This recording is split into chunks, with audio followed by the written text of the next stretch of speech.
प्रिय विद्यार्थियों नमस्कार। आप देख रहे हैं लक्ष्यकार सर हिंदी वाले यूट्यूब हिंदी शिक्षण चैनल और मैं हूं श्रवण कुमार लक्ष्यकार। आज अपन देखते हैं अलंकारों की जो श्रृंखला चल रही है और उसके अंदर आज अपन अलंकार देख रहे हैं विरोधाभास अलंकार। जी हाँ, ये जो विरोधाभास अलंकार है यह अर्थालंकार है। मूल रूप से अलंकार अपन ने देखे थे दो प्रकार के होते हैं, शाब्दिक अलंकार और अर्थालंकार। अर्थालंकार में आज अपन देखते हैं विरोधाभास। अब ये जैसा कि नाम से स्पष्ट है, विरोधाभास, विरोध धन आभास, यानी जहां पर विरोध का आभास होता है, जहां पर उल्टी बात का आभास होता है। कैसा कोई होता है क्या? ये मन में जहां भाव आते हैं कि नहीं यार ये बात गलत लिखी, ऐसा नहीं, ये ऐसा नहीं, ऐसा होता है। तो यहां पर जहां विरोध का भाव, विरोध की बात जहां पढ़ते ही एक बार आभास होती है, मन में आती है, तो वहीं पर विरोधाभास होता है। तो विरोधाभास अलंकार की परिभाषा अपन देखते हैं, जहां काव्य में विरोध ना होते हुए भी, विरोध नहीं है, पर पढ़ते ही प्रथम दृष्टिया अपन को लगता है कि ये विरोध है। यहाँ पर प्रथम दृष्टिया पढ़ते ही अपन को ये लगता है, बाद में जब अर्थ करेंगे तो अपन को समझ में आ जाएगा नहीं विरोध नहीं था, पर पढ़ते ही जो अपन को प्रथम दृष्टिया, पढ़ते ही जो शुरुआत में अपन को महसूस होता है, आभास होता है, जहां काव्य में विरोध ना होते हुए भी विरोध की प्रतीति होती है। प्रतीति यानी जान पड़ता है, मालूम पड़ता है, अर्थात विरोध दिखता है, परंतु अर्थ स्पष्ट होते ही विरोध शांत हो जाता है। जैसे ही अर्थ स्पष्ट हुआ, मालूम पड़ा कि नहीं यार तो विरोध है ही नहीं, है तो बहुत अच्छी बात बताई गई है, तो वहां पर विरोधाभास अलंकार होता है। उदाहरण के माध्यम से इसको अपन देख लेते हैं। मीठी लागे अखियन लूनाई, मीठी लागे अखियन लूनाई। मीठी लागे यानी मधुर लगती है, अच्छी लगती है, आनंददायक लगती है। अखियन यानी आंखों की, लुनाई, लुनाई। अब लुनाई को यदि अपन प्रथम दृष्टिया पढ़ते हैं, देखते हैं, तो लुनाई ये बना है लवण से शब्द। किससे बनता है? लवण। और लवण का मतलब होता है नमक। तो आंखों में कोई नमक डालता है क्या? वो तो जलन होती है, वो अच्छा हो ही नहीं सकता। तो प्रथम दृष्टिया यदि अपन को इसका अर्थ नहीं आता है, समझ में नहीं आता और थोड़ा पढ़ेंगे तो अपन को लगेगा कि यहाँ पर कहीं कहीं विरोधाभास है। मीठी लागे अखियन लुनाई, आंखों में नमक अच्छा लगता है, जची नहीं बात। यदि अपन इसका अर्थ करें, गंभीरता से समझे इसको, तो लुनाई इसका अर्थ होता है लावण्य। लावण्य का मतलब होता है सुंदरता, सुंदरता, लावण्य। तो इसके दो अर्थ हो गए, लवण और लावण्य। लवण तो अपन ने बनाया, जबकि वास्तव में कवि कहना क्या चाह रहा था? कवि लावण्य शब्द उसका अर्थ कवि दे रहा है। तो यहां पर जब ये लावण्य अर्थ अपन को जैसे ही समझ में आएगा, अपन को लगेगा हाँ यार ये बिल्कुल ठीक है, मजा आ गया, ये बिल्कुल सही है। मीठी लागे अखियन लुनाई, आंखों की लावण्यता, आंखों की जो सुंदरता है वो हमेशा सबके मन को भाती है, सबको अच्छी लगती है।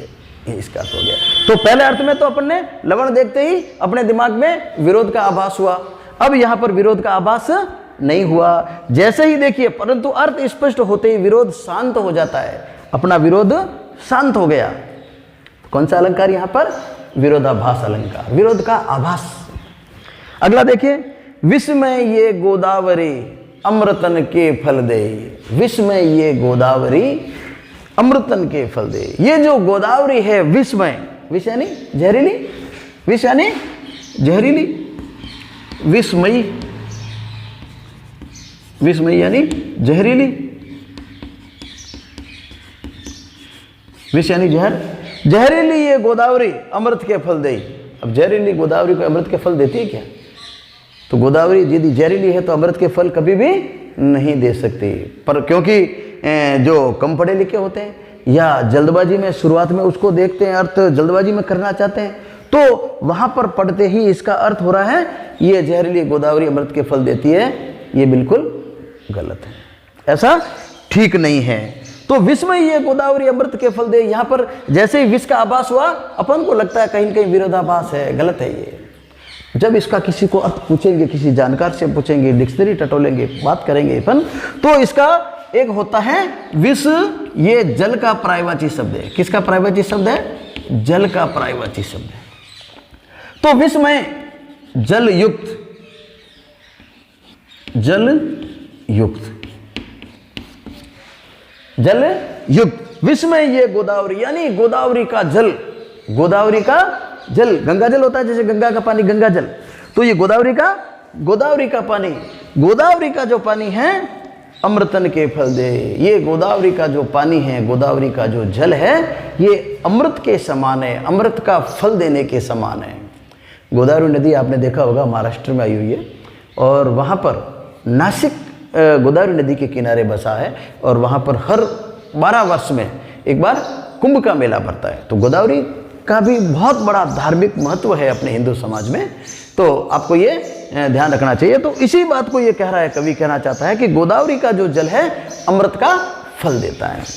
तो देखिए, तो कहाँ तो ये था और कहाँ ये, जैसे ही इसका अर्थ समझ में आ गया ये चीज गलत है, अर्थ समझ में आते ही ये सारी विरोध शांत हो जाता है, हाँ भाई बात सही है, ये विरोधाभास अलंकार है। एक उदाहरण अपन और देख लेते हैं। या अनुरागी चित्त की गति समझे नहीं कोई, ये देखो यहाँ पर है, या अनुरागी चित्त की गति समझे नहीं कोई, ज्यों ज्यों बूढ़े श्याम रंग त्यों त्यों उज्ज्वल होई। इसमें या अनुरागी चित्त की, अनुरागी यानी प्रेम का, अनुराग यानी प्रेम, इस प्रेममयी मन की, जिसके मन में प्रेम हो, इस प्रेममयी मन की जो गति होती है समझे नहीं कोई, इस मन की गति कोई नहीं समझता।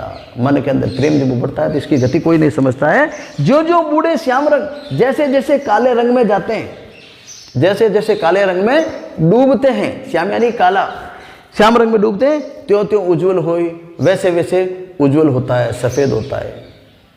अब काला रंग में डूबा और उज्ज्वल होना, साफ होना, कितना बड़ा विरोध है। काला रंग में डूबना और उज्ज्वल होना, साफ होना, बहुत बड़ा ये विरोधाभास हो गया। तो अब यहाँ पर देखिए, इस विरोधाभास में क्योंकि अपन को अर्थ नहीं आता, अपने किसी की विशेषज्ञ की जानकारी की मदद नहीं ली, डिक्शनरी टोली, काव्य का भावार्थ और सरलार्थ अपने ढंग से नहीं किया, इसलिए अपन को विरोधाभास हो रहा है। अब इसका अपन अर्थ करते हैं वापस।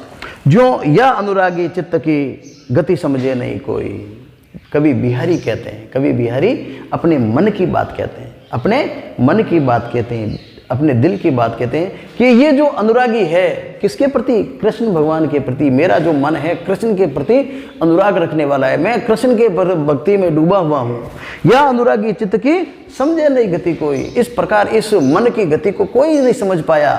और ये कैसा मन है, कैसा अनुराग है, कैसा प्रेम है, जो जो बूढ़े श्याम रंग, बूढ़े का मतलब डूबना, बूढ़े का मतलब क्या होता है भाई, डूबना, जैसे जैसे श्याम में डूबा। अब श्याम रंग का मतलब यहां पर क्या हो जाएगा भाई, श्री कृष्ण, काला नहीं होगा।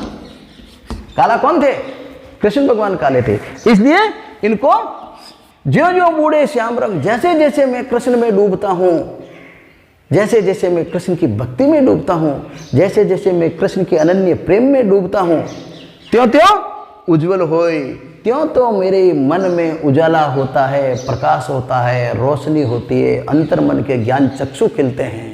तो यहाँ पर उजाला का मतलब क्या हो जाएगा, अंतर मन में रोशनी होना, प्रकाश होना, उजाला होना। तो अब आप देखिए इसका अर्थ बिल्कुल अलग हो गया। या अनुरागी चित्त की गति समझे नहीं कोई, इस जो कृष्ण भगवान के अंदर, जो मन के अंदर डूब जाता है, कृष्ण के मन में डूबता है, कृष्ण से जो प्रेम करता है, जितना उसके अंदर डूबोगे उतना ही अपने मन का उजाला होगा, मन में प्रकाश होगा, साफ होगा।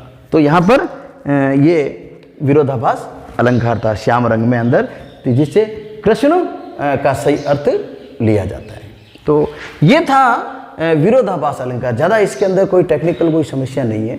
आप इसके एक दो उदाहरण आप ये याद कर लें, ये बहुत ही सरल उदाहरण है। और ये भी बिहारी का दोहा है, आपके हिंदी अनिवार्य में आया हुआ है, कक्षा 12 हिंदी अनिवार्य में बिहारी का दोहा है। आप इसको थोड़ा कंटेस्ट याद कर लेंगे तो जीवन भर आपके ये विरोधाभास अलंकार बिल्कुल तैयार हो जाएगा। आशा करता हूँ कि आज का ये वीडियो बड़ा ही आपके लिए उपयोगी रहा होगा। अब आप देखिए, इस प्रकार अलंकार से संबंधित हमारे सभी वीडियो बन चुके हैं।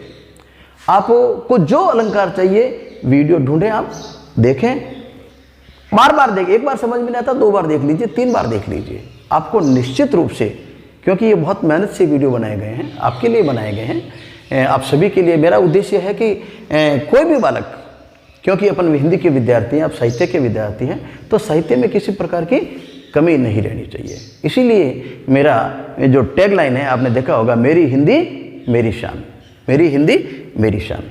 तो आप भी इसको गर्व से कह सकते हैं, मेरी हिंदी मेरी शान। और ये जब कब होगा, जब आप इसके अंदर, हिंदी के अंदर डूबेंगे। आप सभी का बहुत बहुत धन्यवाद। आप देख रहे थे लक्ष्यकार सर हिंदी वाले YouTube हिंदी शिक्षण चैनल। और अब इसके बाद में अपन छंदों की ओर बढ़ेंगे, क्योंकि छंद भी अपने आप में हिंदी साहित्य का बहुत महत्वपूर्ण टॉपिक है। छंद कौन कौन से हैं, किस प्रकार बनते हैं, किस प्रकार की मात्राएं होती है, मात्राओं की गणना कैसे की जाती है, इसके बारे में बहुत विस्तार से अलग अलग वीडियो के अंदर बहुत ही संक्षिप्तता से और बहुत ही सरलता से मैं आपको बताने वाला हूँ। अब चलते रहिए हमारे साथ, देखते रहिए और ज़्यादा से ज़्यादा इस वीडियो को अपने साथियों तक, अपने रिश्तेदारों के जो बच्चे हैं, अपने दूर रिश्तेदारों के जो भाई बहन हैं, मित्र मंडल हैं, उनको ज़्यादा से ज़्यादा ये वीडियो शेयर करें, पहुँचाएँ और चैनल को सब्सक्राइब कराएँ। आप सभी का बहुत बहुत धन्यवाद। देखते रहिए और चलते रहिए हमारे साथ। जय हिंद, जय भारत।